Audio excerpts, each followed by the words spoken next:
har sai mutum ya isa, ya cika ya kai, sannan ne za ka ji ana wasu ƙananan maganganu a kan shi.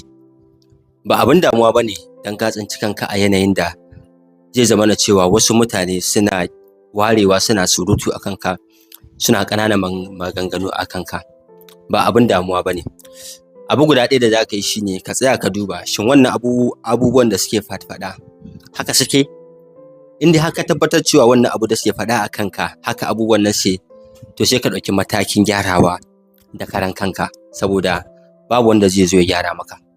Idan kuma ka ga cewa ba haka waɗannan abubuwa suke ba, to ka manta da su, ka bar su su ci gaba da yin surutansu. Isarka ce da kuma cikarka ta sa ake wannan maganganun a kanka, wanda da baka kai ba, da wallahi ba za a yi ba. Ba za a yi ba.